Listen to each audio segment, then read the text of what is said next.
फतेहपुर भगवा लहराया। बंगाल में बीजेपी कार्यालय में जश्न का माहौल। जिलाध्यक्ष अन्नू श्रीवास्तव बोले, मोदी की सेवा सुशासन की प्रचंड जीत, अब विकास की रफ्तार और तेज होगी। असम और पांडुचेरी के साथ पश्चिम बंगाल में भी भाजपा की प्रचंड जीत के बाद फतेहपुर बीजेपी कार्यालय जश्न में डूब गया। जिलाध्यक्ष अन्नू श्रीवास्तव की अगुवाई में कार्यकर्ताओं ने मिठाई बांटी, पटाखे फोड़े और ढोल नगाड़ों पर जमकर थिरके। जेल रोड स्थित भाजपा जिला कार्यालय में सुबह से ही कार्यकर्ताओं का जमावड़ा लग गया था। जैसे जैसे 5 राज्यों के रुझान आने शुरू हुए, कार्यालय का माहौल जोश से भर गया। पश्चिम बंगाल में भाजपा की बढ़त देखते ही पूरा कार्यालय जय श्री राम और मोदी मोदी के नारों से गूंज उठा। जिलाध्यक्ष अन्नू श्रीवास्तव ने खुद कार्यकर्ताओं को मिठाई खिलाकर बधाई दी। एक एक कर सभी मंडलों से कार्यकर्ता पहुंचे और जीत का जश्न मनाया। ढोल नगाड़ों की थाप पर कार्यकर्ता देर तक झूमते रहे। अन्नू श्रीवास्तव, जिलाध्यक्ष बीजेपी फतेहपुर। असम और पांडुचेरी के साथ पश्चिम बंगाल की विजय हमारे विचारों की जीत है। ये देश के यशस्वी प्रधानमंत्री नरेंद्र मोदी जी की सेवा और सुशासन की स्वीकारोक्ति का पुख्ता प्रमाण है। अब देश का विकास का सफर और भी तेज रफ्तार से आगे बढ़ेगा। जनता ने बता दिया कि मोदी है तो मुमकिन है। पश्चिम बंगाल में भाजपा की प्रचंड जीत से कार्यकर्ताओं में खुशी की लहर है। लेकिन यूपी में एक्स पर राजनीति करने वाले एक्स बाबू अखिलेश सिंह आज एक्स पर नहीं दिख रहे। वो पूरी ताकत से टीएमसी के जीतने की बातें परोस रहे थे। समाजवादी पार्टी की सभी बातें थोथी और खोखली साबित हो गईं। जश्न में पंकज त्रिवेदी, सुशीला मौर्य, पुष्पराज पटेल, कुलदीप भदौरिया, पंकज त्रिपाठी, ओम मिश्रा, अरिमर्दन सिंह, अजय सिंह, रिंकू लोहारी, ममता श्रीवास्तव, रेखा सरोज, सुमित द्विवेदी, प्रदीप बाजपाई, प्रसून तिवारी, गौरव शुक्ला, विवेक श्रीवास्तव, अमित शिवहरे, संजय लाला, वंदना द्विवेदी, रंजना द्विवेदी, रिंकू लोहारी, अमित तिवारी, जसवंत गेहार, राजेश सिंह, रवि श्रीवास्तव समेत सैकड़ों कार्यकर्ता मौजूद रहे। फतेहपुर भाजपा कार्यालय में देर शाम तक जश्न का दौर चलता रहा। कार्यकर्ताओं का कहना है कि ये जीत 2024 के लोकसभा चुनाव का ट्रेलर है।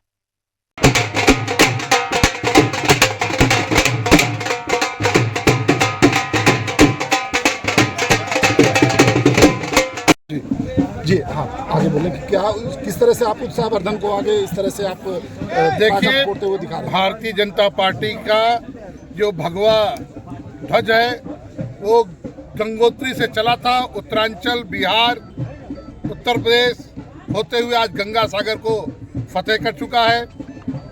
दीदी चली गई हैं। 4 मई को हमारे गृह मंत्री अमित शाह जी ने कहा था कि एक बस्ते बस्ते आपको दिख जाएगा, तो अब दिख गया है।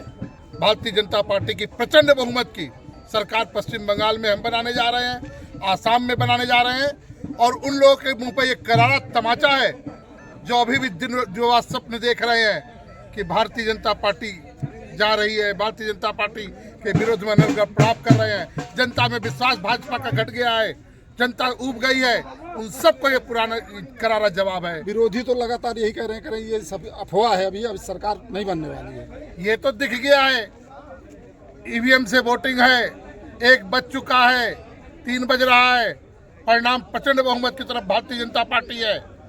अब विरोधी अपना दीवा स्वप्न चालू किए हुए हैं, तो उस पर क्या कहा जा सकता है। ये स्वप्न देखते रहेंगे।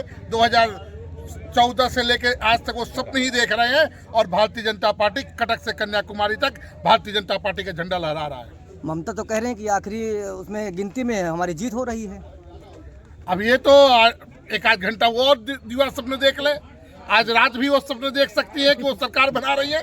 लेकिन भारतीय जनता पार्टी प्रचंड बहुमत के साथ माननीय प्रधानमंत्री नरेंद्र भाई मोदी जी के नेतृत्व में जो पूरे देश में भगवा पताका फहरा रही है, उसमें आज पश्चिम बंगाल में भी हमारी पताका फहर गई है। जय जय। आज भारतीय जनता पार्टी ने ममता को हरा दिया है, इस विषय में आप क्या कहना चाहते हैं? मैं एक बात बता देना चाहता हूँ, ममता दीदी का जो वहाँ का तांडव था, ये रिजल्ट तो आज आया है। ये रिजल्ट हमारे देश के प्रधानमंत्री माननीय मोदी जी ने और अमित शाह जी ने जिस दिन कदम बंगाल में रखा था, फतेह तो उसी दिन हो गई। और फतेहपुर जनपद जो है, यहाँ गंगा और जमुना जी रहती हैं और जो हमारा गंगा सागर है वो कलकत्ता में ही पहुँचता है। और आज पूरा हिंदुस्तान आपका भगवामय हो गया है। आज किस तरह खुशी जाहिर कर रहे हैं आप लोग? मैं बता देना चाहता हूँ, मैं एक छोटी सी पंचायत का प्रतिनिधित्व करता हूँ, जिला पंचायत के रूप में, जो कि एक गांव से जुड़ी है। आज भारतीय जनता पार्टी कार्यालय के अलावा हर गांव में, हर बूथ में माननीय नरेंद्र मोदी जी, अमित शाह और माननीय योगी बाबा जी का जो उनका प्रेम है वो गली गली पहुंच चुका है और पूरा हिंदुस्तान भगवामय हो चुका है। बंगाल का चुनाव किस तरह से रहा और कितना संघर्षशील रहा वहाँ का चुनाव? मैं एक बात बता देना चाहता हूं कि बंगाल से मैं जुड़ा हुआ हूं, वेस्ट बंगाल कोलकाता में मैं जुड़ा हूं और ये हमारे भाई साहब राम सुमेर जी हैं जो कि कोलकाता के मूल निवासी भी हैं और वोटर भी हैं। इन्होंने अपना ये देखिए, ये मोदी जी का वोट है और पूरा कलकत्ता में इन्होंने मुझको रिजल्ट आने के पहले ही बता दिया था कि बंगाल में दीदी गई और माननीय मोदी जी और योगी जी का आगमन हो चुका है। रिजल्ट तो आज आया हुआ है, लेकिन ये रिजल्ट बहुत पहले डिक्लेयर हो चुका था क्योंकि कलकत्ता में बच्चे ने वहाँ पे माननीय मोदी जी को लाने का मन बना लिया था। जिस तरह एक तरीके वो बंगाल में खौफ था ममता जी का, आदमी को जब वहाँ पे वोट देने का अधिकार मिला तो ममता जी का खौफ कोई काम में नहीं आया। आदमी ने अपने हिसाब से वोट दिया, उसी का रिजल्ट है। वहाँ मुसलमान तक वोट दिए हैं, वहाँ हिंदू नहीं, बंगाली नहीं, मुसलमान तक वोट दिए हैं। जहाँ मुसलमान बहुल इलाका था वहाँ पे बीजेपी जीती है, जहाँ मुस्लिम बहुल थे। जैसे कि भाजपा ने आज प्रचंड जीत जाहिर की है, क्या लगता है कि भाजपा सरकार पूरी तरीके से बन गई है? क्या अब वहाँ पे कोई दंगा नहीं होगा? कुछ नहीं होगा, भाग गए हैं सब। अभिषेक बनर्जी भाग गया, ममता का भतीजा वो गायब है, सुबह से कोई खबर नहीं है कहाँ पे है। क्या परिचय है आपका? राम सुमेर सिंह, कलकत्ता। बंगाल में भाजपा ने परचम लहराया, इसको किस तरीके आप देख रहे हैं आज? ये बंगाल में जिस तरीके से भाजपा का परचम लहराया है, ये महिलाओं की जीत है क्योंकि लगातार महिलाओं के हित में सारे कार्य प्रधानमंत्री मोदी जी के नेतृत्व में हुए हैं। और जिस तरीके से बंगाल की जनता, वहाँ की महिलाएं पीड़ित थी, वहाँ की जनता ने यह साबित किया है कि अब की बार हम महिलाओं को जो रक्षा सुरक्षा दे सकें, हम महिलाओं के हित में कार्य कर सकें, उनको हमें वोट देकर प्रचंड बहुमत से विजयी बनाना है। और इसके लिए सभी मातृशक्ति बंगाल में भी एक ममता दीदी महिला ही थी, लेकिन फिर भी उनका खौफ था। अब कैसा होगा कि वहाँ की जनता खुशी महसूस करेगी? यही कारण है ना कि उनका खौफ था, इसीलिए ना बंगाल की महिलाएं चाहती हैं कि अब हम खौफ में न जिए, बल्कि विकास के और महिलाओं के हित में जो पार्टी कार्य कर रही है वो भारतीय जनता पार्टी के नेतृत्व में हम सब महिलाएं वोट करके प्रचंड विजयी बना करके बंगाल को सुरक्षित काम करने का काम किया। ममता दीदी को कहाँ पहुँचाया है इस बार?